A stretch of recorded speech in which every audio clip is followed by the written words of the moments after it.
Good evening dear aspirants. Anantha IAS അക്കാഡമിയുടെ daily news analysis സെഷനിലേക്ക് എല്ലാവരെയും സ്വാഗതം ചെയ്യുകയാണ്.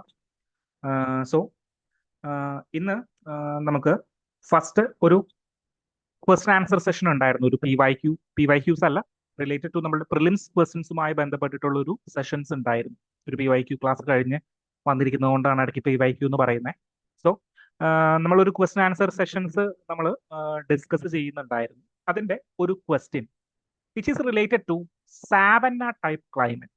സോ ജോഗ്രഫിയിൽ നിന്നുള്ള ഒരു ക്വസ്റ്റൻ ആണ്. ഈ ക്വസ്റ്റൻ എടുക്കാനായിട്ട് ഒരു പ്രത്യേക കാരണമുണ്ട്. ഇന്നത്തെ പത്രത്തിൽ സാവന്ന ടൈപ്പ് ക്ലൈമറ്റുമായി ബന്ധപ്പെട്ടിട്ടൊരു ആർട്ടിക്കിൾ വന്നിട്ടുണ്ടായിരുന്നു. നോട്ട് റിലേറ്റഡ് ടു ജോഗ്രഫിക്കൽ ആസ്പെക്ട് ബട്ട് ഹിസ്റ്റോറിക്കൽ ആസ്പെക്റ്റുമായി ബന്ധപ്പെട്ടിട്ട് ഒരു ഡിസ്കഷൻ നമ്മളുടെ സ്റ്റേറ്റ് പേജിൽ എന്ത് വന്നിട്ടുണ്ടായിരുന്നു, ഇന്നത്തെ ഹിന്ദുവിൽ ഉണ്ടായിരുന്നു. സോ അതുകൊണ്ടാണ് ഞാൻ സാവന്ന ടൈപ്പ് ക്ലൈമറ്റുമായി ബന്ധപ്പെട്ടിട്ടൊരു ചോദ്യം ചൂസ് ചെയ്തിരിക്കുന്നത്. So consider the following statement regarding savanna type climate. Minimum diurnal range of temperature is the characteristic feature of this type of climate. അതായത് ആന്തരിക വ്യത്യാസങ്ങൾ, മിനിമം ഡയurnal ക്ലൈമറ്റ് എന്ന് പറയുമ്പോൾ ടെമ്പറേച്ചർ ഏറ്റവും കൂടുകയും ടെമ്പറേച്ചർ ഏറ്റവും ലോ ആവുകയും ചെയ്യുന്ന അവസ്ഥ കുറവാണ്. മിനിമം ഡയurnal ടെമ്പറേച്ചർ കുറവാണ്, മിനിമം ആണ്, ഡയurnal റേഞ്ച് കുറവാണ് എന്നാണെന്ന് പറയുന്നത്. ഓക്കെ, സോ അത് സാവന്ന ടൈപ്പ് ഓഫ് ക്ലൈമറ്റിന്റെ ഒരു ക്യാരക്ടറിസ്റ്റിക്സ് ആണ്. Second statement, distinct wet and dry seasons are observed in this climate. ഈ ഒരു ക്ലൈമറ്റിൽ distinct wet and dry seasons ആണ് ഒബ്സർവ് ചെയ്തിരിക്കുന്നത്. അതായത് എക്സ്ട്രീം വിന്റർ കണ്ടീഷൻസും ഉണ്ടാവും, എക്സ്ട്രീം ഡ്രൈ കണ്ടീഷൻസും ഉണ്ടാവും. വിച്ച് മീൻസ് ഡ്രൈ അല്ല, വെറ്റ് കണ്ടീഷൻസും ഉണ്ടാവും. അതായത് എന്താണ്, ടെമ്പറേച്ചർ കണ്ടീഷൻസും ഉണ്ടാവും. ചൂട് കൂടുന്ന അവസ്ഥയും തണുപ്പ് കൂടുന്ന അവസ്ഥയും എവിടെ ഉണ്ടാകും? നമ്മളുടെ സാവന്ന ടൈപ്പ് ഓഫ് ക്ലൈമറ്റിൽ ഉണ്ടാകും എന്നാണ് പറഞ്ഞിരിക്കുന്നത്. Third statement, vegetations in the savanna climate is predominantly semi evergreen. So പലതരത്തിലുള്ള ക്ലൈമറ്റുകൾ ഉണ്ടാകുമെങ്കിലും പ്രീഡൊമിനന്റ്ലി ഏതാണ്? പ്രീഡൊമിനന്റ്ലി സെമി എവർഗ്രീൻ. എവർഗ്രീൻ എന്ന് പറഞ്ഞു കഴിഞ്ഞാൽ നമ്മളുടെ എന്താണ്, നിത്യഹരിത വനങ്ങൾ. സെമി എവർഗ്രീൻ എന്ന് പറയുമ്പോൾ അതിലും താഴെയുള്ള ഒരു ക്ലൈമറ്റിനെയാണ് നമ്മൾ സെമി എവർഗ്രീൻ എന്ന് പറയുന്നത്. ഇതിൽ ഏതായിരിക്കും സാവന്ന ക്ലൈമറ്റിന് അനുയോജ്യമായിട്ടുള്ളത് എന്നാണ് കണ്ടുപിടിക്കേണ്ടത്. ഓക്കെ, സോ ക്വസ്റ്റൻ ഒന്ന് സ്ക്രീൻഷോട്ട് എടുത്ത് വെക്കുക. നിങ്ങളുടെ ആൻസർ നിങ്ങളൊന്ന് മനസ്സിൽ എഴുതുക. ആരെയും പേടിക്കാനായിട്ടോ അല്ലെങ്കിൽ തെറ്റിപ്പോയി കഴിഞ്ഞാൽ എന്ത് പറ്റും, അങ്ങനെ ഒന്നുമില്ല. നിങ്ങൾ നിങ്ങളുടെ ആൻസറുകൾ എഴുതുക. ദെൻ നമ്മൾ ആൻസർ ഡിസ്കസ് ചെയ്യുമ്പോൾ നിങ്ങൾ ആ ഒരു വേ ഓഫ് തോട്ടിലാണോ ചിന്തിച്ചത് എന്ന് കൂടിയിട്ട് നിങ്ങളൊന്ന് നോക്കുക. ഓക്കെ, സോ ക്വസ്റ്റ്യൻ സ്ക്രീൻഷോട്ട് എടുത്തു എന്ന് വിചാരിക്കുന്നു. നമുക്ക് ഫസ്റ്റ് ആർട്ടിക്കിളിലേക്ക് പോകാം. ഫസ്റ്റ് ആർട്ടിക്കിൾ നമ്മൾ മുന്നേ ഡിസ്കസ് ചെയ്തതുമായി ബന്ധപ്പെട്ടിട്ടാണ് നമ്മളുടെ ഫസ്റ്റ് പേജിൽ വന്നിരിക്കുന്ന ഒരു ആർട്ടിക്കിൾ. സെന്റേഴ്സ് ടൊബാക്കോ ടാക്സ് എന്താണ് നമ്മൾ വെക്കാനായിട്ട് പോവുകയാണ്. ഫെബ്രുവരി 1 മുതൽ നമ്മൾ ടൊബാക്കോയ്ക്ക് ടാക്സ് ഏർപ്പെടുത്താനായിട്ട് പോവുകയാണ്. അതായത് കുറച്ച് നാളുകളായിട്ട് നമ്മളുടെ സിഗരറ്റിന്റെയും അല്ലെങ്കിൽ മറ്റ് പുകയില ഉൽപ്പന്നങ്ങളുടെയും വില വർദ്ധിച്ചിട്ടുണ്ടായിരുന്നില്ല. ഇപ്പൊ GSTയിലേക്ക് മാറ്റിയതുമായി ബന്ധപ്പെട്ടിട്ടുള്ള ചില കാരണങ്ങൾ കൊണ്ടാണ്. അതായത് സിഗരറ്റ് വലിക്കുന്നവരോട് ചോദിച്ചു കഴിഞ്ഞാൽ അറിയാം, അവര് വാങ്ങിച്ച വില, അതായത് ഒരു 2-3 വർഷം മുന്നേ വാങ്ങിച്ച വിലയ്ക്ക് തന്നെയാണ് എന്താണ് ഇപ്പോഴും അവർ സിഗരറ്റ് വലിച്ചുകൊണ്ടിരിക്കുന്നത്. ഞാൻ ചില സിഗരറ്റ് വലിക്കുന്നവരായിട്ട് ചോദിച്ചിട്ടുണ്ടായിരുന്നു. ഓക്കെ, സോ എന്താണ്, അപ്പോ കുറച്ച് നാളുകളായിട്ട് സിഗരറ്റിന്റെ വില അല്ലെങ്കിൽ പുകയില ഉൽപ്പന്നങ്ങളുടെ വില താരതമ്യേന കൂടുന്നില്ല. പക്ഷേ ആളുകളുടെ പർച്ചേസിങ് പവർ കൂടുന്നുണ്ട്. സോ ഗവൺമെന്റിന് എന്ത് തോന്നി? ഗവൺമെന്റിന് തോന്നി ഈ ടാക്സേഷൻ നമ്മൾ ഇൻക്രീസ് ചെയ്യണം. എന്നാൽ മാത്രമേ അവരെന്ത് ചെയ്യുകയുള്ളൂ, അവര് വാങ്ങിക്കാതിരിക്കുകയുള്ളൂ എന്നാണ് ഗവൺമെന്റിന്റെ കൺസെപ്റ്റ്. അത് പ്രകാരം കഴിഞ്ഞ വിന്റർ സെഷനിൽ, ഡിസംബറിൽ കൂടിയ വിന്റർ സെഷനിൽ നിർമ്മല സീതാരാമൻ ജി ഒരു എന്താണ് ബില്ല് ഇൻട്രൊഡ്യൂസ് ചെയ്യുകയും അത് പാസ്സാവുകയും ഫെബ്രുവരി 1 മുതൽ അതിൽ നിലവിൽ വരികയും ചെയ്യും. സോ അതുമായി ബന്ധപ്പെട്ടതായിരുന്നു first news article. Second news is I choose open editorial.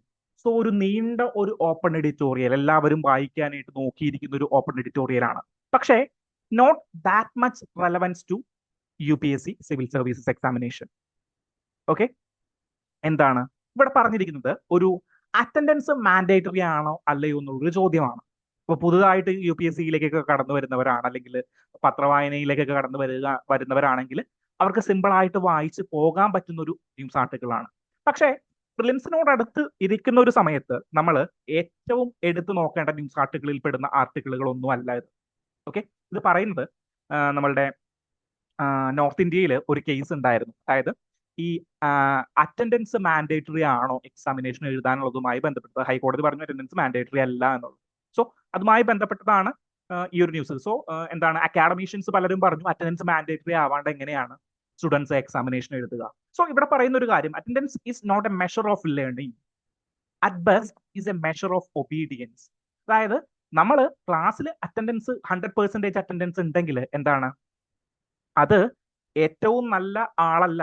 എല്ലാവരും 100% അറ്റൻഡൻസ് ഉണ്ടെങ്കിൽ എല്ലാവരും ശ്രദ്ധിച്ചിരിക്കുന്നവരാണെന്നുണ്ടോ? അല്ല. അപ്പൊ നമ്മൾ പലപ്പോഴും നമ്മുടെ യൂണിവേഴ്സിറ്റി കാലഘട്ടങ്ങളിൽ ചർച്ച ചെയ്തിട്ടുള്ള ഒരു കാര്യം തന്നെയായിരുന്നു ഇത്. എന്താണ്, അതായത് കൺഡോണേഷൻ അടച്ചു കഴിഞ്ഞാൽ അറ്റൻഡൻസ് ഇല്ലെങ്കിൽ പരീക്ഷ എഴുതാം. So whoever have the money to pay the condonation എന്താണ്, പേ ചെയ്യാനായിട്ടുള്ള പൈസ ഉള്ളവൻ എക്സാമിനേഷൻ എഴുതാമെങ്കിൽ അറ്റൻഡൻസിന്റെ കാര്യം എന്താണ്? നമ്മൾ പലരും ഡിസ്കസ് ചെയ്തിട്ടുള്ള ചില ക്രൈറ്റീരിയസ് ആണ്. യൂണിവേഴ്സിറ്റിയുടെ നിയമങ്ങൾ ഇങ്ങനെയാണെന്നൊക്കെ പറഞ്ഞ് നമ്മൾ ചർച്ച ചെയ്തിട്ടുള്ള കാര്യങ്ങളാണ്. സോ ആ ഒരു നിയമത്തിനെതിരെ ഒരു കോടതി വിധി വന്നു. എന്ത് വന്നു? അറ്റൻഡൻസ് ഇല്ലെങ്കിലും ലോ കോളേജിൽ, പെർട്ടിക്കുലർലി ഒരു കോളേജിൽ മാത്രമാണ് ഇങ്ങനെ ഒരു ഇതുണ്ടായിരുന്നു, ഒരു ഓട്ടോണമസ് ഇൻസ്റ്റിറ്റ്യൂഷൻ ആണ്. സോ അവിടെ അറ്റൻഡൻസ് ഇല്ലെങ്കിലും എക്സാമിനേഷൻ എഴുതാം എന്നുള്ളൊരു വിധി കോടതി പുറപ്പെടുവിച്ചിരിക്കുകയാണ്. സോ ആ ഒരു ഡിസ്കഷൻ ആണ് ഈ ഒരു പേജിൽ ഉള്ളത്. സോ നിങ്ങളൊരു പുതിയൊരു ആസ്പിരന്റ് ആണ്, ഒരു ആദ്യമായിട്ട് പത്രമൊക്കെ വായിച്ചു തുടങ്ങുന്നവരാണെങ്കിൽ, 1-2 മാസമായിട്ട് വായിച്ചു തുടങ്ങുന്നവരാണെങ്കിൽ ഇതൊന്ന് ഡീറ്റെയിൽ ആയിട്ട് വായിച്ചേക്കുക. അല്ലാണ്ട് നിങ്ങൾക്ക് UPSC പെർസ്പെക്റ്റീവിൽ ഒരു ഇമ്പോർട്ടന്റ് ആയിട്ടുള്ള ഒരു ആർട്ടിക്കിൾ അല്ല. എന്നാൽ second article which is open editorial 2 is very very very important. എന്താണ്? Irrational exuberance and inequality. എന്താണ് പെർട്ടിക്കുലർലി ഈ ഒരു ആർട്ടിക്കിൾ ഡിസ്കസ് ചെയ്യുന്നത്? It is related to share പ്രൈസുമായി ബന്ധപ്പെട്ടിട്ടുള്ളതാണ്. സോ എക്കണോമിക്സ് കടന്നു വരികയാണ്. സോ ഇവിടെ ഒരു ചോദ്യത്തിന് പ്രിലിംസ് ക്വസ്റ്റിന് സാധ്യതയുണ്ട്. So I choose this article is the main and important article in this news paper. Okay, so ഇവിടെ പറയുന്ന ഒരു കാര്യമുണ്ട്. മുന്നേ ഒരു പ്രീവിയസ് ഇയർ ക്വസ്റ്റൻ ആയിട്ട് നമ്മൾ അലൈൻ ചെയ്യുമ്പോൾ ഒരു ചോദ്യം ഉണ്ടായിരുന്നു, what is the interest coverage ratio? Interest coverage റേഷ്യോയുമായി ബന്ധപ്പെട്ടിട്ട് മുന്നേ ഒരു പ്രിലിംസ് ക്വസ്റ്റൻ ഉണ്ട്. ഞാൻ ഇതിൽ ആഡ് ചെയ്തിട്ടില്ല ആ ഒരു ക്വസ്റ്റ്യൻ. സോ അതിനെ ചുറ്റിപ്പറ്റി വേണമെങ്കിൽ ഈ ഒരു ആർട്ടിക്കിളിൽ നിന്ന് UPSCക്ക് ഒരു ക്വസ്റ്റ്യൻ ചോദിക്കാം. വാട്ട് ഈസ്, എന്താണ് ഏർണിങ്സ് പെർ ഷെയർ എന്നോ, അല്ലെങ്കിൽ എന്താണ് നമ്മളുടെ P/E എന്താണെന്നുള്ളൊരു ചോദ്യം നമുക്ക് എക്സ്പെക്ട് ചെയ്യാം. ഓക്കെ, സോ അതിനു മുൻപ് എന്താണ് ഈ ഒരു ആർട്ടിക്കിൾ ഡിസ്കസ് ചെയ്യുന്നത്? ഇത് ഷെയർ ഹോൾഡേഴ്സ് ക്യാപിറ്റലിസം എന്നൊരു ടേമിനെയാണ്, അല്ലെങ്കിൽ ഷെയർ ഹോൾഡേഴ്സ് ക്യാപിറ്റലിസം എന്ന് പറയുന്ന ഒരു കാര്യത്തെയാണ് എന്ത് ചെയ്യുന്നത്, ഡിസ്കസ് ചെയ്യുന്നത്. What is share holders capitalism? അതായത് നമ്മളിപ്പോ സ്റ്റോക്ക് എക്സ്ചേഞ്ചുകൾ നോക്കിക്കഴിഞ്ഞ് കഴിഞ്ഞാൽ, നമ്മളുടെ ഗ്ലോബൽ ട്രേഡ് മാർക്കറ്റുകളൊക്കെ നോക്കിക്കഴിഞ്ഞ് കഴിഞ്ഞാൽ, poor control the share capital have a bigger voice. ഒരു ബിഗ്ഗർ വോയിസ് അവർക്കുണ്ട്. For example Elon Musk. Then ഇന്ത്യയിലാണെങ്കിൽ വേറെ ആരാണ്? ഇന്ത്യയിലാണെങ്കിൽ നമ്മളുടെ ഇൻഫോസിസിന്റെ CEO ആയിട്ടുള്ള പുള്ളി നാരായണൻ മൂർത്തിക്ക് കുറച്ചുകൂടി പ്രൊമിനന്റ് ആയിട്ടൊരു വോയിസ് നമുക്ക് കാണാനായിട്ട് സാധിക്കും. സോ ഇവരെന്താണോ ചെയ്യുന്നത് അതേപോലെ പ്രവർത്തിക്കാനായിട്ട്, അല്ലെങ്കിൽ ഇവര് തീരുമാനിച്ചു വെക്കുന്ന ഒരു ഐഡിയോളജിയെ പിൻപറ്റാനായിട്ട് ഒരുപാട് പേരുള്ളതായിട്ട് നമുക്ക് കാണാനായിട്ട് സാധിക്കും. ഇങ്ങനെ ഒരാളുണ്ടായിരുന്നു, ഹർഷദ് മേത്ത സ്കാം എന്ന് പറഞ്ഞൊരു സ്കാം നിങ്ങൾ കേട്ടിട്ടുണ്ടോ? സോ ഹർഷദ് മേത്ത എന്താ ചെയ്തത്? ഹർഷദ് മേത്ത സ്കാം എന്താണെന്ന് വെച്ച് കഴിഞ്ഞാൽ, നമ്മൾ ഒരു സിനിമ ഉണ്ടായിരുന്നല്ലോ, ഹർഷദ് മേത്ത എന്ന് പറഞ്ഞൊരു സീരീസ് തന്നെയുണ്ട്. ഹർഷദ് മേത്ത ചെയ്തത് എന്താണെന്ന് വെച്ച് കഴിഞ്ഞാൽ, മാനിപ്പുലേറ്റ് ചെയ്യാണ്, നമ്മളുടെ സ്റ്റോക്ക് മാർക്കറ്റിനെ മാനിപ്പുലേറ്റ് ചെയ്യാണ്. ഇദ്ദേഹം ഒരുപാട് സ്റ്റോക്കുകൾ വാങ്ങിക്കൂട്ടും. So that creates a trend. ഒരു ട്രെൻഡ് അവിടെ ക്രിയേറ്റ് ചെയ്തെടുക്കുന്നു. ദെൻ വില കൂടി എന്ന് തോന്നിക്കഴിഞ്ഞാൽ ഓട്ടോമാറ്റിക്കലി ഹി സെൽസ്. മനസ്സിലായോ? So share holders capitalism is different from that. So ഒരു മാനിപ്പുലേഷൻ അല്ല, പകരം എന്താണ്, ക്യാപിറ്റലിസ്റ്റ് ടെൻഡൻസീസ് ആര് കാണിക്കാൻ തുടങ്ങി? ഷെയർ ഹോൾഡേഴ്സ് കാണിക്കാൻ തുടങ്ങി. സോ പണ്ട് ആരാണോ ഈസ്റ്റ് ഇന്ത്യൻ കമ്പനിയുടെ ഷെയർ ഹോൾഡേഴ്സ് ആയിരുന്നവര്, അവർക്കായിരുന്നു പവർ ഉണ്ടായിരുന്നത്. സോ അവരാണ് ഈ കൊളോണിയൽ വൽക്കരണത്തെയും ബാക്കിയുള്ള കാര്യങ്ങളെയും പ്രതിനിധീകരിച്ചുകൊണ്ടിരുന്നത്. സോ ഇവിടെ ഇന്ന് എന്താ വരുന്നത്? ഇന്ന് ടെക്നോളജിയുടെ കാര്യത്തിൽ ഷെയർ ഹോൾഡേഴ്സ് ഏറ്റവും കൂടുതൽ കയ്യിൽ വെച്ചിട്ടുള്ളവര് അങ്ങനെയുള്ളവരാണ് ഈ ക്യാപിറ്റലിസത്തിന്റെ ക്യാരക്ടറിസ്റ്റിക്സ് കാണിക്കുന്നത്. ഈ ക്യാരക്ടറിസ്റ്റിക്സ് കാണിക്കുന്നത് UPSCക്ക് എന്തുകൊണ്ടാണ് ഇമ്പോർട്ടന്റ് ആകുന്നത്. ഓക്കെ, ഒരൊറ്റ പോയിന്റ് ആണ് എനിക്ക് ഇവിടെ പറയാനായിട്ടുള്ളത്. It is related to P/E. So നിങ്ങളൊരു കൊമേഴ്സ് ഗ്രാജുവേറ്റ് ആണെങ്കിൽ, അല്ലെങ്കിൽ ഒരു എക്കണോമിക്സ് ഗ്രാജുവേറ്റ് ആണെങ്കിൽ നിങ്ങൾ ഇത് മുന്നേ കേട്ടിട്ടുണ്ടാവും. Price to earnings ratio. എന്താണ് P/E എന്ന് പറഞ്ഞു കഴിഞ്ഞാൽ? P/E റേഷ്യോ അല്ലെങ്കിൽ പ്രൈസ് ടു ഏർണിങ്സ് റേഷ്യോ. അതായത് നിങ്ങളുടെ ഷെയറിന്റെ പ്രൈസ്, ഫോർ എക്സാമ്പിൾ നിങ്ങൾ എലോൺ മസ്ക് ആണ്, നിങ്ങളുടെ സ്പേസ് എക്സ് എന്ന കമ്പനിയുടെ share, it may be that high. Okay, so എന്താണ് നമ്മളുടെ എലോൺ മസ്കിന്റെ കമ്പനിയുടെ share, price of the share, okay, divided by earnings per share.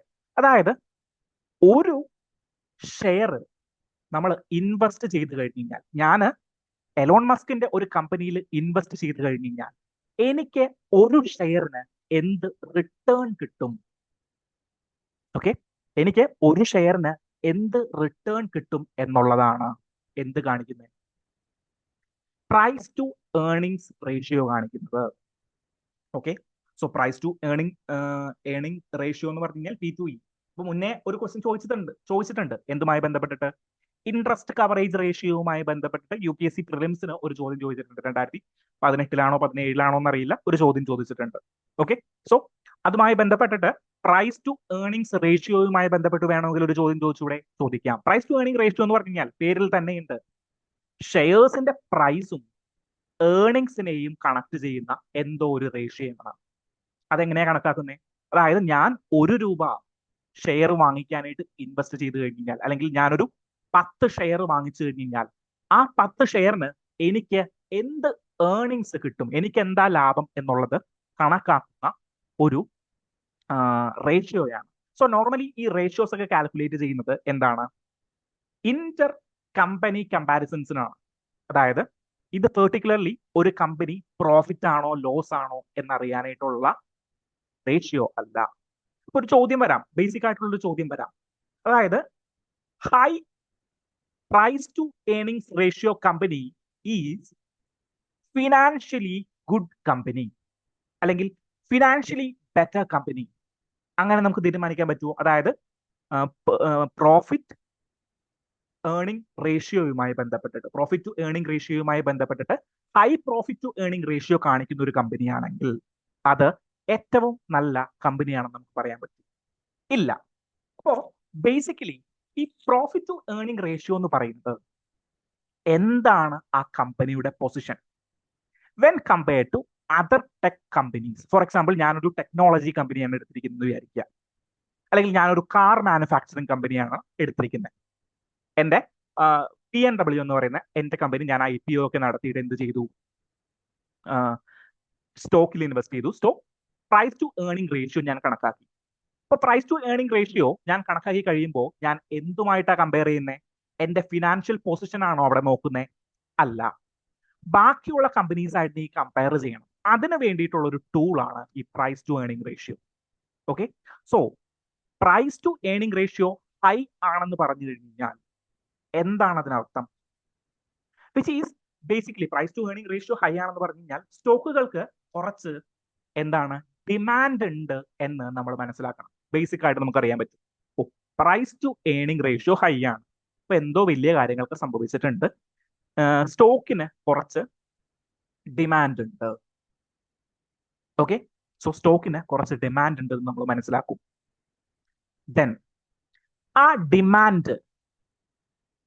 Demand നല്ലതുമാകാം ചീത്തയുമാകാം. കാരണം എന്താണ്? ചിലപ്പോ ഒരു ലാഭമില്ലാത്ത company price to earning ratio high ആയിട്ട് കാണിക്കാം. അതെങ്ങനെ സംഭവിക്കും? അതായത് ഒരു ലാഭവുമില്ലാത്ത കമ്പനി, ഒരു ലാഭവുമില്ലാത്ത സെൻസ് സീറോ പ്രോഫിറ്റ് ആണെങ്കിൽ നമുക്ക് ഒരിക്കലും പ്രൈസ് ടു ഏർണിംഗ് റേഷ്യോ കാണിക്കാൻ പറ്റില്ല. പകരം ചെറിയ ലാഭമുള്ള കമ്പനിയുടെ പ്രൈസ് ടു ഏർണിംഗ് റേഷ്യോ എന്താണ് ഹൈ ആവാനായിട്ടുള്ള സാധ്യതയുണ്ട്. എപ്പോഴാണ്? For example, it's A tech company, അതിന് ഹൈ ഗ്രോത്ത് എക്സ്പെക്ടേഷൻ ഉണ്ട്. അപ്പോൾ ഇൻവെസ്റ്റേഴ്സ് തീരുമാനിക്കുകയാണ്, ഓക്കെ, ഇൻവെസ്റ്റേഴ്സ് തീരുമാനിക്കുകയാണ് എന്ത്, ഞങ്ങള് ഈ കമ്പനിയിൽ ഇൻവെസ്റ്റ് ചെയ്യുകയാണ്, ഭാവിയിൽ എപ്പോഴെങ്കിലും ഈ കമ്പനി രക്ഷപ്പെടും. ഓക്കെ, സോ എന്താണ്, നമ്മളുടെ മാതാപിതാക്കൾ നമ്മളിൽ ഇൻവെസ്റ്റ് ചെയ്ത പോലെ ഭാവിയിൽ എപ്പോഴെങ്കിലും നമ്മൾ രക്ഷപ്പെടും എന്നുള്ളൊരു ചിന്തയിൽ നമ്മളുടെ ഇൻവെസ്റ്റേഴ്സ്, നമ്മളുടെ മാതാപിതാക്കൾ എന്ത് ചെയ്യുന്നു, നമ്മളിൽ ഇൻവെസ്റ്റ് ചെയ്യുന്നു. 1,00,000 രൂപ കൊടുത്തിട്ട് നമ്മളുടെ അക്കാഡമികളിൽ പഠിപ്പിക്കുന്നു, ദെൻ ഫുഡ് വാങ്ങിച്ചു തരുന്നു, എപ്പോഴെങ്കിലും രക്ഷപ്പെടും എന്നുള്ളൊരു രീതിയിൽ. So it's like high growth expectation, strong intangibles, അല്ലെങ്കിൽ നമുക്ക് വലിയ ബ്രാൻഡ് വാല്യൂസ് ഉണ്ട്. സോ അങ്ങനെയുള്ള സന്ദർഭങ്ങളിൽ എന്താണ്, ഈ price to earnings ratio will be high. Okay, so basic കാര്യം എന്തായിരുന്നു, ബേസിക് റൂൾ എന്താണ്, പ്രൈസ് ടു ഏർണിംഗ്സ് റേഷ്യോ. ഇതൊരിക്കലും ഫിനാൻഷ്യൽ പൊസിഷൻ അളക്കാനായിട്ടുള്ള ഒരു ടൂൾ അല്ല. ദെൻ സെക്കൻഡ് പൊസിഷൻ എന്തായിരുന്നു, ഇത് ഇന്റർ കമ്പനി കമ്പാരിസൺസ്, രണ്ട് BMW-യുടെയും ബെൻസിന്റെയും രണ്ട് കമ്പനികൾ എടുത്ത് നോക്കുമ്പോൾ ഏത് കമ്പനിയാണ് ബെറ്റർ ഓഫ് പെർഫോം ചെയ്യുന്നത് എന്നറിയാനായിട്ടുള്ള ഒരു ടൂളാണ്. ദെൻ ഇത് കൂടിക്കഴിഞ്ഞു കഴിഞ്ഞാൽ നമുക്ക് ഇതെങ്ങനെ നന്നായിട്ട് പ്രവർത്തിക്കുന്നുണ്ട്, അല്ലെങ്കിൽ ഷെയർസിന് മാർക്കറ്റിൽ കുറച്ച് ഓട്ടമുണ്ട് എന്ന് നമുക്ക് ഓട്ടോമാറ്റിക്കലി മനസ്സിലാക്കാം. ഓക്കെ, ദെൻ ലോ ഇൻകം അല്ലെങ്കിൽ low earnings companies, low revenue generating companies high എന്താണ് പ്രൈസ് ടു ഏർണിംഗ്സ് റേഷ്യോ കാണിക്കുമോ? കാണിക്കും. ഓക്കെ, ഹൈ ഗ്രോത്ത് എക്സ്പെക്ടേഷൻസ് ഉള്ള countries, strong intangibles, brand values ഉള്ള കൺട്രീസ്, കമ്പനീസ് എന്ത് കാണിക്കും, നമ്മളുടെ ഈ high profit to earning ratio കാണിക്കും. ഓക്കെ, പക്ഷേ ചില സന്ദർഭങ്ങളിൽ ഇത് ബാഡ് സിറ്റുവേഷനിലേക്ക് വരാം. അതെങ്ങനെയാണ്? അതായത് ഈ high price to earning ratio, അതായത് പ്രൈസ് നമ്മൾ എത്ര കൊടുക്കുന്നോ അതിനനുസരിച്ചിട്ട് ഏർണിങ്സ് എത്ര കിട്ടും എന്ന് കാണിക്കുന്നത്. ഓക്കെ, ഏർണിങ്സ് എത്ര ലഭിക്കും, 1 രൂപ ഞാൻ സ്റ്റോക്കിൽ ഇൻവെസ്റ്റ് ചെയ്ത് കഴിഞ്ഞാൽ ആ 1 രൂപയ്ക്ക് എത്ര റിട്ടേൺ കിട്ടും, എത്ര ഏർണിങ്സ് തിരിച്ച് കിട്ടും എന്ന് കാണിക്കുന്നതിന്റെ റേഷ്യോയാണ്. ഓക്കെ, അത് ചിലപ്പോ ഹൈ വാലുവേഷനിലായിരിക്കും കാണിക്കുന്നത്. ഓക്കെ, സോ പ്രോഫിറ്റ് ഡിക്ലൈൻ ചെയ്തുകൊണ്ടിരിക്കുകയായിരിക്കാം, സെയിൽസ് ഇൻക്രീസ് ചെയ്തില്ലായിരിക്കാം, എന്നാലും ഹൈ എന്താണ് പ്രൈസ് ടു ഏർണിംഗ്സ് റേഷ്യോ കാണിക്കുന്ന കമ്പനികൾ ഉണ്ടാകും. ദെൻ എന്താണ് ഇറാഷണൽ ബൈയിങ് ഓഫ് ഇൻവെസ്റ്റേഴ്സ്. എന്താണ് irrational buying of investors? Okay, അതിനെയാണ് ഇറാഷണൽ എക്സ്യൂബറൻസ് എന്ന് പറയുന്നത്. ഇനി ഹെഡിങ്ങിലേക്ക് വന്നേ, എന്താണ് paying Musk irrational exuberance and inequality. So എന്താണ് റാഷണൽ എക്സ്യൂബറൻസ് എന്ന് പറഞ്ഞു കഴിഞ്ഞാൽ, റാഷണൽ അല്ലാതെ ഇൻവെസ്റ്റേഴ്സ്, എന്താണ് റാഷണൽ അല്ലാതെ ഇൻവെസ്റ്റേഴ്സ് എന്ത് ചെയ്യുന്നു, ഇൻവെസ്റ്റേഴ്സ് പേ ചെയ്യുകയാണ്. സോ ഒരാൾ വാങ്ങിക്കുന്നു, എലോൺ മസ്ക് വലിയ ബന്ധങ്ങളുള്ള ആളുകളാണ്, ട്രംപിന്റെ ബന്ധമുണ്ട്, ദെൻ ട്വിറ്റർ വാങ്ങിച്ചിരിക്കുകയാണ്. So this company will work and it will generate profit എന്നൊരു ചിന്തയിൽ ഒരുപാട് ആളുകൾ അദ്ദേഹത്തിന്റെ സ്റ്റോക്ക് വാങ്ങിച്ചു കൂട്ടും. So it's an irrational exuberance. മനസ്സിലാവുന്നുണ്ടോ? So it's an irrational exuberance. അത് ഒരു സ്റ്റോക്ക് മാർക്കറ്റിനെ സംബന്ധിച്ചിടത്തോളം നല്ലതാണോ ചീത്തയാണോ? അത് നല്ലതല്ല. So profit to earning ratio high ആയിരിക്കുമ്പോൾ നമ്മൾ അതിനെ ഗുഡ് ഓർ ബാഡ് എന്ന് വിളിക്കാനായിട്ട് പറ്റില്ല. ഗുഡ് ആകുന്ന സിറ്റുവേഷനുകൾ ഉണ്ട് ടെക് കമ്പനീസ് ആണെങ്കിൽ. ഇപ്പോൾ ഫോർ എക്സാമ്പിൾ എലോൺ മസ്കിന്റെ ഒരു ടെക് കമ്പനിയാണ് സ്പേസ് എക്സ് എന്ന് പറയുന്നത്, ഒരു ടെക് കമ്പനിയാണ്. അതിന്റെ സ്റ്റോക്ക് വാങ്ങിക്കുന്നത് ഭാവിയിൽ എന്ത് ചെയ്യാം, ചിലപ്പോ ഹ്യൂജ് റിട്ടേൺസ് കിട്ടാനായിട്ടുള്ള സാധ്യതയുള്ളതായിട്ട് ഇൻവെസ്റ്റേഴ്സിന് തോന്നാം. അത് നല്ലൊരു കാര്യമാണ്. ടെക്നോളജിക്കൽ കമ്പനീസിന്റെ പ്രൈസ് ടു ഏർണിംഗ് റേഷ്യോ കൂടുതലാകുന്നത് നോർമൽ ആയിട്ടുള്ളൊരു കാര്യമാണ്. പക്ഷേ ഈ ഇറാഷണൽ എക്സ്യൂബറൻസും ദെൻ എന്താണ് സെയിൽസ് ഡിക്രീസ് ചെയ്യുമ്പോഴും എന്താണ് പ്രോഫിറ്റ് മാർജിൻസ് ഡിക്രീസ് ചെയ്തുകൊണ്ടിരിക്കുമ്പോഴും പ്രൈസ് ടു ഏർണിംഗ് റേഷ്യോ കൂടിയിരിക്കുന്നത് അത്ര നല്ല ഡിസിഷൻ അല്ല. ഓക്കെ, സോ ഫസ്റ്റ് പാരഗ്രാഫിലേക്ക് വരുമ്പോൾ, ഈ ആർട്ടിക്കിളിന്റെ ഫസ്റ്റ് പാരഗ്രാഫിലേക്ക് വരുമ്പോൾ എന്താ പറയുന്നത്? ഫസ്റ്റ് പാരഗ്രാഫിൽ പറയുന്നത് അതായത് നമ്മുടെ എലോൺ മസ്കിന്റെ കമ്പനി വിജയിക്കണമെങ്കിൽ, ഇപ്പോൾ എലോൺ മസ്ക് ടെസ്ല ഇൻട്രൊഡ്യൂസ് ചെയ്ത് കഴിഞ്ഞപ്പോൾ അദ്ദേഹം പറഞ്ഞൊരു വാദം ഉണ്ടായിരുന്നു. എന്താണ്? ലോകത്തിലെ എല്ലാ കാറുകളും മാറ്റിയിട്ട് ടെസ്ല എന്ന് പറയുന്ന ഒരു ബ്രാൻഡ് ലോകത്തിലേക്ക് കൊണ്ടുവരും. പക്ഷേ ടെസ്ലയുടെ ഒരു ഗ്രോത്ത് നോക്കിക്കഴിഞ്ഞ് കഴിഞ്ഞാൽ ഇപ്പൊ സ്റ്റോക്ക് മാർക്കറ്റിലേക്ക് ഇൻവെസ്റ്റ് ചെയ്യുന്നവരാണെങ്കിൽ ടെസ്ലയുടെ ഒക്കെ ഒരു ഗ്രോത്ത് നോക്കിക്കഴിഞ്ഞ് കഴിഞ്ഞാൽ നോർമൽ ഒരു കാർ കമ്പനിയുടെ ഗ്രോത്ത് മാത്രമേ ടെസ്ല എന്ന് പറയുന്ന ഒരു കമ്പനി കാണുന്നുള്ളൂ. അതിന്റെ എന്താണ്, ഫോർ എക്സാമ്പിൾ ടൊയോട്ട എങ്ങനെയാണോ വളർന്നത്, അല്ലെങ്കിൽ ബാക്കിയുള്ള കമ്പനീസ് എങ്ങനെയാണോ വളർന്നത്, അതിന്റെ ഒരു ഗ്രോത്ത് മാത്രമേ ഈ ടെസ്ല എന്ന് പറയുന്ന കമ്പനിയും കാണുന്നുള്ളൂ. ദെൻ സ്പേസ് എക്സ് നോക്കിക്കഴിഞ്ഞ് കഴിഞ്ഞാൽ, സോ സ്പേസ് എക്സ് എന്നൊക്കെ പറഞ്ഞു കഴിഞ്ഞാൽ ഒരു പ്രൊമിനന്റ് പ്ലെയർ ആയിട്ട് മാറിയിട്ടുണ്ട്. വിച്ച് മീൻസ് അതിലെ ഒരു പൈനിയർ പ്ലെയർ, ആദ്യമായിട്ട് വന്നൊരു പ്ലെയർ. ടെസ്ല ആണെങ്കിലും ഇലക്ട്രിക് വിപ്ലവം നടത്തിയതിൽ ആദ്യത്തെ ഒരു പ്രൊമിനന്റ് പ്ലെയർ ആയിട്ട് മാറിയിട്ടുള്ളൊരു കാറായിട്ട് നമുക്ക് പറയാനായിട്ട് സാധിക്കും. പക്ഷേ ബാക്കിയുള്ള എല്ലാ കമ്പനീസും ഇത് എടുക്കുമ്പോൾ ഇതിന്റെ ഒരു പ്രോഫിറ്റ് മാർജിൻ എങ്ങനെയാണെന്നുള്ളത് സംശയാസ്പദമാണ്. എന്നാലും ഇവരെന്ത് ചെയ്യുകയാണ്? എന്നാലും ഇവരുടെ വാക്കുകൾ വിശ്വസിച്ചിട്ട് ഇറാഷണൽ എക്സ്യൂബറൻസ് ചെയ്യുകയാണ്. സോ ഇറാഷണൽ ബൈങ് ചെയ്യുകയാണ് ആര്? Share holders. So it's creates A problem. So share holders capitalism ആണ് അവിടെ വർക്ക് ചെയ്യുന്നത് എന്നാണ് ആര് പറയുന്നത്? ഈ ഒരു ആർട്ടിക്കിളിൽ ഇദ്ദേഹം പറയുന്നത്. ദെൻ സെക്കൻഡ് സെഷനിലേക്ക് വരുമ്പോൾ, അല്ലെങ്കിൽ തേർഡ് പാരാഗ്രാഫ്, ഫോർത്ത് പാരാഗ്രാഫ് ഒക്കെ വരുമ്പോൾ വോട്ട് ഷെയറിങ്ങിനെ കുറിച്ചിട്ട് അദ്ദേഹം പറയുന്നുണ്ട്. അതായത് ഇക്വിറ്റി വോട്ടിങ്ങിനെ കുറിച്ചിട്ട് അദ്ദേഹം ഡീറ്റെയിൽ ആയിട്ട് പറയുന്നുണ്ട്. സോ അത് അത്ര ഇമ്പോർട്ടന്റ് അല്ല, അത്രയും ഇൻഡെപ്തിലേക്ക് നമ്മൾ പോകണ്ട. പകരം നമ്മളിവിടെ പഠിച്ചിരിക്കേണ്ട ഒരു കാര്യം price to earning ratio. Okay, so നിങ്ങൾ ഇന്ന് ചെക്ക് ചെയ്തിട്ട് നമ്മളുടെ പ്രീവിയസ് ഇയർ ക്വസ്റ്റ്യൻ ചെക്ക് ചെയ്യോ. Interest coverage ratio UPSC PYQ എന്ന് ഗൂഗിളിൽ ഒന്ന് അടിച്ചു കൊടുക്കുക. ഫസ്റ്റ് വരുന്നത് ഈ ക്വസ്റ്റ്യൻ ആയിരിക്കും.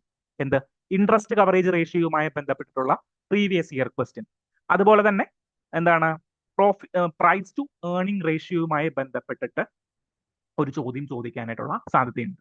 So price to earning ratio എന്ന് പറയുമ്പോൾ ചിലപ്പോൾ ഇങ്ങനെ ചോദിക്കാം, price to earning ratio is determined to identify the financial position of a company. അല്ല, ഫിനാൻഷ്യൽ പൊസിഷൻ ആണ് ബാലൻസ് ഷീറ്റ് ഒക്കെ ഉള്ളത്. Okay, so price to earning ratio കൂടിയിരിക്കുന്നത് is good for a company ആണോ? Good for the share holders. Is always good for the share holders. So always good അല്ല. കാരണം എന്താണ്? Price to earning ratio ചിലപ്പോൾ profit decline ആകുന്ന കമ്പനീസിനും കൂടിയിരിക്കാനായിട്ടുള്ള സാധ്യതയും. So ആ ഒരു സ്റ്റേറ്റ്മെന്റ് തെറ്റായിട്ട് എടുത്തോളാം. Then Inter company comparisons, Inter corporate comparisons. അതായത് കൊമേഴ്സിലേക്ക് അധികം പോകണ്ട എന്ന് വിചാരിച്ചത് കൊണ്ടാണ് ഞാൻ അതിനെ ലിമിറ്റ് ചെയ്ത് പറയുന്നത്. അതായത് നോർമലി നമ്മൾ ഈ കൊമേഴ്സ് ഗ്രാജുവേറ്റ് അല്ലെങ്കിൽ എക്കണോമിക്സ് ഗ്രാജുവേറ്റ്സ് ഒക്കെ ഇത് യൂസ് ചെയ്യുന്നത്, ഈ price to earning ratio use ചെയ്യുന്നത് രണ്ട് കമ്പനീസിനെ കമ്പയർ ചെയ്യാനായിട്ടാണ്. അതായത് എ എന്ന് പറയുന്ന ഒരു കമ്പനിയുടെ ഷെയർസ് എങ്ങനെ പ്രവർത്തിക്കുന്നു, അതേ സിറ്റുവേഷനിൽ തന്നെ, അതേ മാർക്കറ്റ് കണ്ടീഷനിൽ തന്നെ ബി എന്ന് പറയുന്ന ഒരു കമ്പനിയുടെ ഷെയർസ് എങ്ങനെ പ്രവർത്തിക്കും. സോ ഏർണിംഗ്സ് പെർ ഷെയർ ഏതിനാണ് കൂടുതൽ, അതിന്റെ കാരണം കണ്ടുപിടിക്കും. എന്നിട്ട് ഇൻവെസ്റ്റ്മെന്റ് ഓപ്പർച്യൂണിറ്റീസ് അല്ലെങ്കിൽ മാർക്കറ്റിംഗ് ഓപ്പർച്യൂണിറ്റീസ് എല്ലാം ചെയ്യും. ഓക്കെ, അങ്ങനെയാണ് വർക്ക് ചെയ്യുന്നത്. സോ അത്രയും ഡീറ്റെയിൽ ആയിട്ടൊന്നും നിങ്ങൾ പോകണ്ട. ഇങ്ങനെയാണ് പ്രവർത്തിക്കുന്നതൊന്നും മനസ്സിലാക്കിയിരിക്കും. ഓക്കെ, സോ ആ ഒരു കാര്യം നിങ്ങൾ മനസ്സിലാക്കുക. ദെൻ ഇവിടെ എന്താണ്, ഇവിടെ ഒരു ക്രൈസിസിനെ കുറിച്ചിട്ട് ഇദ്ദേഹം പറയുന്നുണ്ട്. ഇറ്റ് ഈസ് റിലേറ്റഡ് ടു, അതായത് നമ്മൾ 2002 ഒരു ഹ്യൂജ് ക്രൈസിസ് സംഭവിച്ചു. ഓക്കെ, അവിടെയും ക്രൈസിസ് സംഭവിച്ചിട്ടില്ല എന്നൊരു പ്രതിനിധിയാണ് സൃഷ്ടിക്കപ്പെട്ടിട്ടുണ്ടായിരുന്നത്.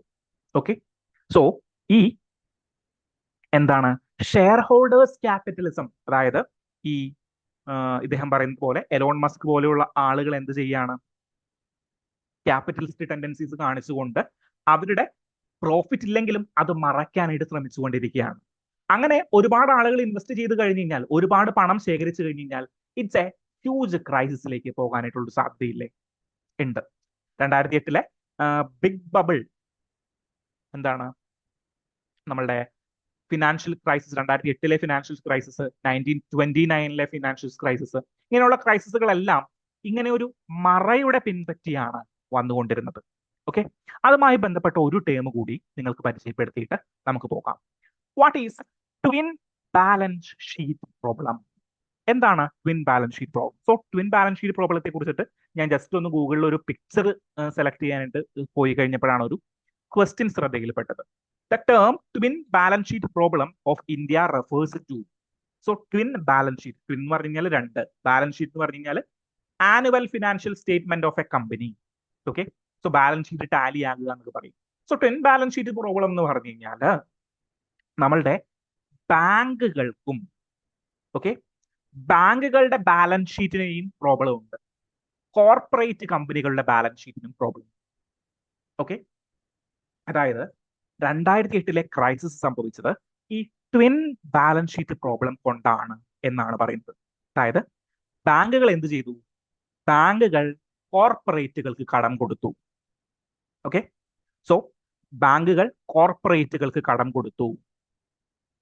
ഓക്കെ, സോ ബാങ്കുകളുടെ ബാലൻസ് ഷീറ്റിൽ കോർപ്പറേറ്റുകൾ ഒരു അസറ്റ് ആയിട്ട് മാറി. ഓക്കെ, കോർപ്പറേറ്റുകൾ ഒരു അസറ്റ് ആയിട്ട് മാറി.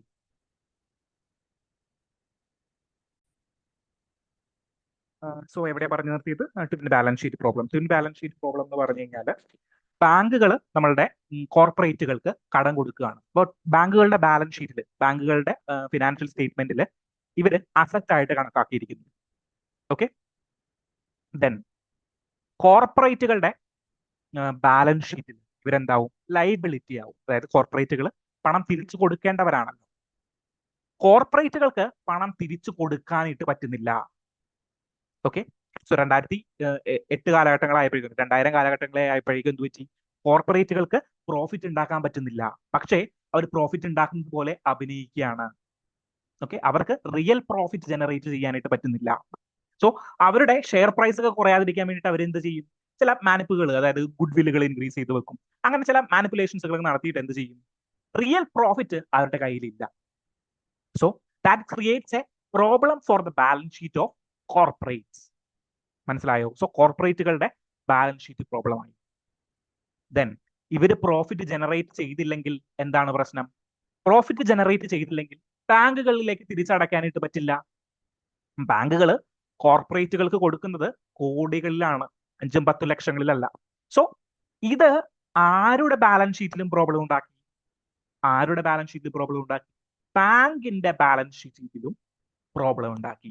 So twin balance sheet problem എന്ന് പറഞ്ഞു കഴിഞ്ഞാൽ കോർപ്പറേറ്റിന് പൈസ ഉണ്ടാക്കാനായിട്ടും പറ്റുന്നില്ല, ബാങ്കുകൾക്ക് പൈസ തിരിച്ച് കിട്ടുന്നുമില്ല.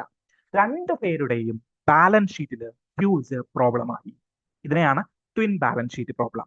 സോ ഈ ക്വസ്റ്റൻ ഒന്ന് നോക്കി. ക്വസ്റ്റൻ ആയിട്ട് ഞാൻ ആഡ് ചെയ്തതല്ല, പക്ഷെ ഞാനൊരു ഇമേജ് സെർച്ച് ചെയ്ത് പോയി കഴിഞ്ഞപ്പോൾ ഒരു ക്വസ്റ്റ്യൻ ഓപ്പൺ സോഴ്സിൽ കിട്ടിയതാണ്. So twin balance sheet problem എന്ന് പറഞ്ഞാൽ ഫിസിക്കൽ ഡെബിസിറ്റും കറന്റ് അക്കൗണ്ട് ഡെബിസിറ്റും ആണോ? അല്ല. Bad loans of bank and corporate leverage. Corporate ലെവറേജും ബാങ്കുകളുടെ ബാഡ് ലോണുമായി ബന്ധപ്പെട്ടിട്ടാണ് ട്വിൻ ബാലൻസ് ഷീറ്റ് പ്രോബ്ലം ഉള്ളത്. ഒന്ന് മനസ്സിലാക്കിയിരിക്കുക.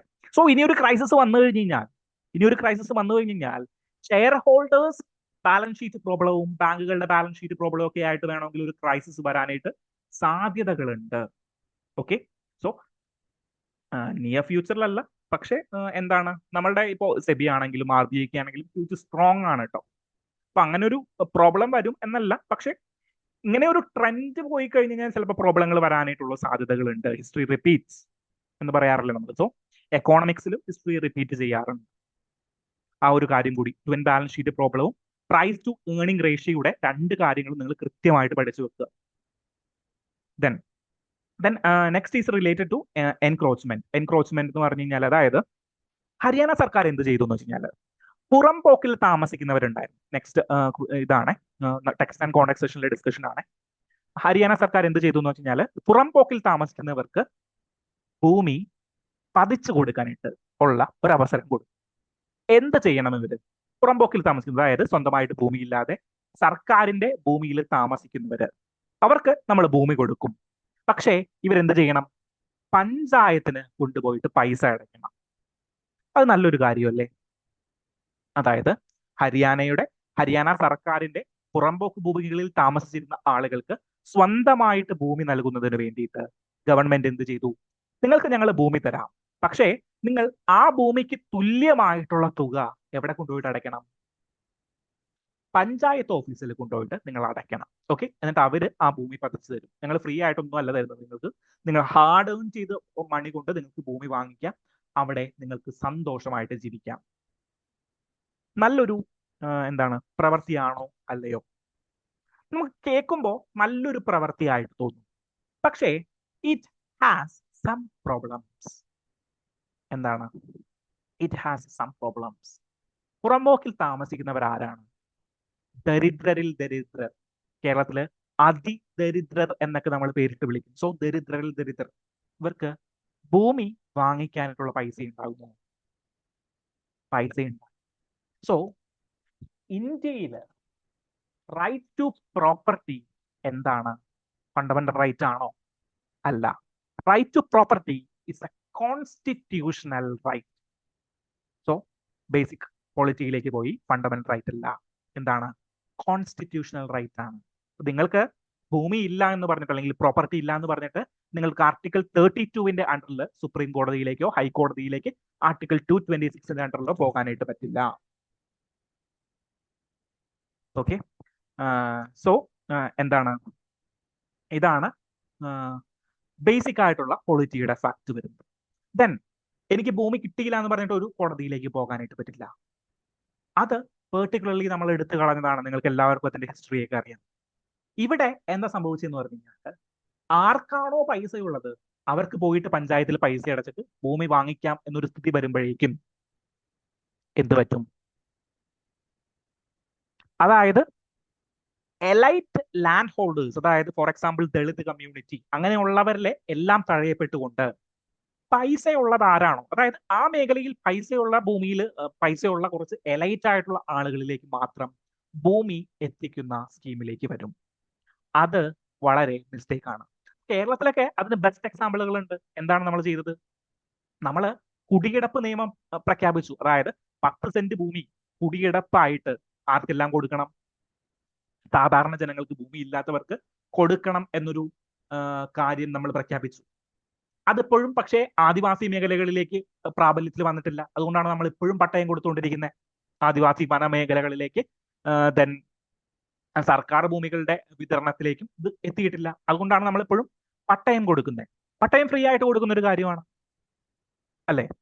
സോ ഇവിടെ ഗവൺമെന്റ്, ഹരിയാന ഗവൺമെന്റ് ചെയ്തത് എന്താണെന്ന് വെച്ച് കഴിഞ്ഞാൽ, ആർക്ക് വേണമെങ്കിലും, അതായത് പൊതു എന്താണ് ഭൂമിയിൽ താമസിക്കുന്ന ആർക്ക് വേണമെങ്കിലും പഞ്ചായത്തിൽ അതിന്റെ കൃത്യമായിട്ടുള്ള പൈസ അടച്ചു കഴിഞ്ഞാൽ അവർക്ക് ആ ഭൂമി സ്വന്തമായിട്ട് ലഭിക്കും. പക്ഷേ അത് ഒരു എത്തിക്കൽ ഡയലമ ക്രിയേറ്റ് ചെയ്യുന്നുണ്ട്. ഓക്കെ. സോ അതുമായി ബന്ധപ്പെട്ടിട്ടാണ് നമ്മൾ text and context session. So നമ്മൾ കേൾക്കുമ്പോൾ ഇത് നല്ലൊരു സ്കീമായിട്ടൊക്കെ നമുക്ക് ആദ്യം തോന്നും.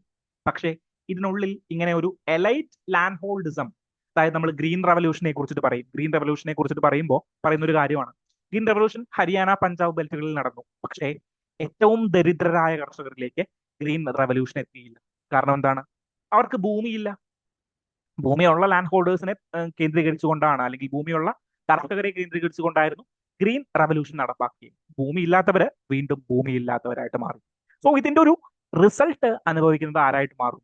എലൈറ്റ് ലാൻഡ് ഹോൾഡേഴ്സ് ആയിട്ട് മാറും.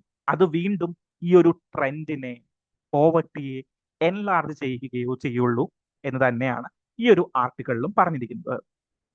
ഓക്കെ. സോ ആ ഒരു ഡിസ്കഷൻ കൂടിയിട്ട് നിങ്ങളൊന്ന് നിങ്ങളുടെ മനസ്സിലേക്ക് വരുത്തുക. സോ നിങ്ങൾ മെയിൻസ് ആൻസർ റൈറ്റിങ്ങുകളൊക്കെ ചെയ്യാൻ ഉദ്ദേശിക്കുന്ന പേഴ്സ്പെക്റ്റീവ് തിങ്കിങ്ങിലേക്ക് ഒരു തോട്ടാണ് ഞാൻ ഇവിടെ ഇട്ട് തന്നിരിക്കുന്നത്. Then coming to what the എന്താണ് പ്രിലിംസ് റിലേറ്റഡ് ആയിട്ടുള്ള ക്വസ്റ്റ്യൻസിന്റെ ആൻസറിലേക്ക് വരാം. ഓക്കെ. സാവന്ന ക്ലൈമറ്റിലേക്കാണ്. സാവന്ന ക്ലൈമറ്റ് ആണ് നമ്മൾ എടുത്തിട്ടുണ്ടായിരുന്ന ടോപ്പിക്. ഇതുമായി ബന്ധപ്പെട്ടിട്ട് എന്താണ് ഫസ്റ്റ് സ്റ്റേറ്റ്മെന്റ് നിങ്ങൾ ശരിയാണെന്നാണോ തെറ്റാണെന്നാണോ ചിന്തിച്ചിട്ടുണ്ടായിരുന്നത്?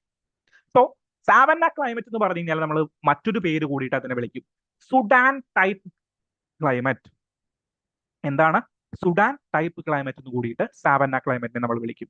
സുഡാൻ എന്ന് പറയുമ്പോൾ ആഫ്രിക്കൻ റീജിയൻ. സോ ആഫ്രിക്കയിലാണ് ഏറ്റവും കൂടുതൽ സാവന്ന ടൈപ്പ് ഓഫ് ക്ലൈമറ്റ് ഉള്ളത്, അല്ലെങ്കിൽ ബയോം ഉള്ളത് എന്ന് നമുക്കറിയാം. ഓക്കെ. അവിടുത്തെ പ്രത്യേകത എന്താണ്? അവിടുത്തെ പ്രത്യേകത എന്ന് പറഞ്ഞു കഴിഞ്ഞാൽ അതിശൈത്യമാണ്. സോ മരുഭൂമികളുടെയൊക്കെ ഒരു പ്രത്യേകത പോലെ അതിശൈത്യവും ഉണ്ടാകും, അതിഭയങ്കരമായിട്ടുള്ള ചൂടും ഉണ്ടാകും. So extreme diurnal range of temperature ആണ്, minimum diurnal range of temperature അല്ല. സോ ഫസ്റ്റ് സ്റ്റേറ്റ്മെന്റ് തെറ്റി.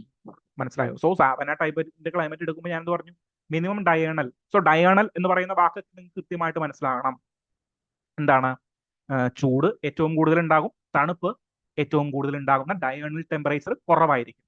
ഫോർ എക്സാമ്പിൾ കേരളത്തിൽ എങ്ങനെയാണ്? ചൂട് കൂടുതലും തണുപ്പ് വരുമ്പോൾ തണുപ്പ് ഏറ്റവും കൂടുതൽ, അങ്ങനെയാണോ? അല്ല. ഒരു മിനിമം ഡയണൽ റേഞ്ച് ആണ് കേരളത്തിലുള്ളത്. പക്ഷെ സാവന്ന ക്ലൈമറ്റ് എങ്ങനെയാണ്? നേരെ തിരിച്ചാണ്, എക്സ്ട്രീം ഡയണൽ റേഞ്ച് ആണ്. ചൂട് കൂടുമ്പോൾ അവിടെ ഒടുക്കത്തെ ചൂടായിരിക്കും, തണുപ്പ് വരുമ്പോൾ അവിടെ ഒടുക്കത്തെ തണുപ്പായിരിക്കും. Second statement, distinct wet and dry seasons are observed in this climate. Definitely ശരിയാണ്. ഓക്കെ, സോ ഒരു വെറ്റ് സീസൺ ഉണ്ടാകും. സമ്മർ സീസൺസ് പൊതുവെ ഈ സാവന്ന ക്ലൈമറ്റുകളിൽ വെറ്റ് സീസൺസ് ആയിരിക്കും. Winter seasons normally dry seasons ആയിരിക്കും. ഓക്കെ, സോ തിരിഞ്ഞു പോകരുത്. വെറ്റ് സീസൺ എപ്പോഴാണ്? Summer season. എന്താണ് ഡ്രൈ സീസൺസ്? Winter seasons. കാരണം അവിടെ എന്താണ്? അതിശൈത്യമായിരിക്കും. മിനിമം ഡയണൽ അല്ല, അതിശൈത്യമായിരിക്കും. So it will be much much much dry seasons. Okay, so second statement ശരിയാണ്. രണ്ട് സീസണുകളും കാണാനായിട്ട് സാധിക്കും. Third statement, vegetations in the savanna climate is predominantly semi evergreen. പല ടൈപ്പ് ഓഫ് ക്ലൈമറ്റുകൾ കാണാം, പക്ഷേ പ്രിഡൊമിനന്റ്ലി സെമി എവർഗ്രീൻ. അർദ്ധ എന്താണ് എവർഗ്രീൻ എന്ന് പറഞ്ഞു കഴിഞ്ഞാൽ നിത്യഹരിത. അർദ്ധ നിത്യഹരിത വനങ്ങളാണ് എന്നാണ് ഇവിടെ പറഞ്ഞിരിക്കുന്നത്. എന്നാൽ അങ്ങനെയല്ല. നിങ്ങൾ സാവനയുടെ ഒരു പിക്ചർ മനസ്സിൽ ഓർത്തു കഴിഞ്ഞു കഴിഞ്ഞാൽ തന്നെ നിങ്ങൾക്ക് ചിത്രം മനസ്സിലാവില്ലേ? അതായത് ഒരു വലിയ മരം, പിന്നെ ഒരുപാട് തരിശു ഭൂമികൾ പോലെ കിടക്കുന്ന സ്ഥലം. അവിടെ ഒരു ഹിപ്പോപ്പൊട്ടാമൽസിനെ നിങ്ങൾക്ക് കാണാം, വൺ ഹോൺഡ് റൈനോയെ നിങ്ങൾക്ക് കാണാം, ദെൻ എന്താണ് ജിറാഫിനെ നിങ്ങൾ കാണാം. ആഫ്രിക്ക എന്ന് പറയുമ്പോൾ നിങ്ങളുടെ മനസ്സിലേക്ക് വരുന്ന നമ്മളുടെ എന്താണ് നാഷണൽ ജിയോഗ്രഫിയിലുള്ള പിക്ചർ എന്താണ്? ഒരു കടുവ ഓടുന്നു, ഒരു ജിറാഫ് ഇങ്ങനെ തലപൊക്കി ഒരു എന്താണ് പുൽമേടുകൾ പോലെയുള്ള ഒരു സ്ഥലത്ത് നിൽക്കുന്നു. It's a savanna type of climate. Okay, so ആ ക്ലൈമറ്റില് എന്താണ്? സെമി എവർഗ്രീൻ, അർദ്ധനിത്യഹരിത വനങ്ങളാണ് അവിടെ ഉള്ളത് എന്നാണ് പറഞ്ഞിരിക്കുന്നത്. ഓക്കെ, അത് തെറ്റാണ്. സോ ഫസ്റ്റ് സ്റ്റേറ്റ്മെന്റും തേർഡ് സ്റ്റേറ്റ്മെന്റും തെറ്റാണ്. സെക്കൻഡ് സ്റ്റേറ്റ്മെന്റ് മാത്രമേ കൃത്യമായിട്ടുള്ളൂ. സോ ഓൺലി ഓപ്ഷൻ ബി ആണ് ഇവിടുത്തെ കറക്റ്റ് ആൻസർ. സോ വെജിറ്റേഷൻസിനെ കുറിച്ച് പഠിക്കുമ്പോൾ അല്ലെങ്കിൽ ബയോംസിനെ കുറിച്ച് പഠിക്കുമ്പോൾ അതിന്റെ കൃത്യമായിട്ടുള്ള ക്യാരക്ടറിസ്റ്റിക്സ് പഠിക്കുക. ഇവിടെ നിങ്ങൾക്ക് പെട്ടെന്ന് ഉത്തരത്തിലേക്ക് എത്താനായിട്ട് സാധിക്കും. നിങ്ങൾ പഠിച്ചിട്ടുണ്ടെങ്കിൽ എന്ത് ഡെസിഡിയസ് ഫോറസ്റ്റുകളാണ് അല്ലെങ്കിൽ ഡെസിഡിയസ് ടൈപ്പ് ഓഫ് ട്രീസ് ആണ് സാവന്ന ക്ലൈമറ്റിന്റെ പ്രത്യേകത എന്ന് നിങ്ങൾ പഠിച്ചിട്ടുണ്ടെങ്കിൽ, നിങ്ങൾ ഓർത്തു വെച്ചിട്ടുണ്ടെങ്കിൽ, തേർഡ് സ്റ്റേറ്റ്മെന്റ് അപ്പം തന്നെ നിങ്ങൾക്ക് എലിമിനേറ്റ് ചെയ്യാൻ പറ്റും. ഓക്കെ, തേർഡ് സ്റ്റേറ്റ്മെന്റ് എലിമിനേറ്റ് ചെയ്ത് കഴിഞ്ഞ് കഴിഞ്ഞാൽ സിയും ഡിയും പോയി. ദെൻ എയും ബിയും മാത്രമാണ് എന്ത് വരുന്നേ ചോദ്യത്തിലുള്ളൂ. സോ എയും ബിയിൽ നിന്നും പെർട്ടിക്കുലർലി ഫസ്റ്റ് ഒരു എക്സ്ട്രീം സ്റ്റേറ്റ്മെന്റ് ആണ്. മിനിമം ഡയഗണൽ ടെമ്പറേച്ചർ എന്ന് പറഞ്ഞു കഴിഞ്ഞിട്ട് മിനിമം ഡയഗണൽ റേഞ്ച് എന്ന് പറഞ്ഞു കഴിഞ്ഞാൽ ഒരിക്കലും സാവന്ന ടൈപ്പ് ഓഫ് ക്ലൈമറ്റുകളിൽ വരാറില്ല. അത് പെർട്ടിക്കുലർലി ഇക്വറ്റോറിയൽ റീജിയനുമായിട്ട് ചേർന്നിരിക്കുന്ന സ്ഥലങ്ങളിലാണ് മിനിമം ഡയഗണൽ റേഞ്ച്. അതിനും പെർട്ടിക്കുലർ വ്യത്യാസങ്ങളൊക്കെ വരാറുണ്ട്. ഓക്കെ, സോ അങ്ങനെ ഉള്ള സ്ഥലങ്ങളിലാണ് മിനിമം ഡയഗണൽ റേഞ്ച് എന്ന് അത് കാണാൻ പറ്റുക. നമുക്ക് ഊഹിച്ചു കഴിഞ്ഞ് കഴിഞ്ഞാൽ സെക്കൻഡ് സ്റ്റേറ്റ്മെന്റ് മാത്രമായിട്ട് കറക്റ്റ് ആയിട്ട് മാറും. ഓക്കെ, സോ ഇതൊരു ആപ്ലിക്കേഷൻ ലെവൽ എന്ന് പറയാനായിട്ട് പറ്റില്ല, പക്ഷെ നമ്മുടെ സ്റ്റാറ്റിക് ടോപ്പിക്കുകളിൽ നിന്ന് ആൻസർ ചെയ്യപ്പെടാൻ പറ്റുന്ന ക്വസ്റ്റൻ ആണ്.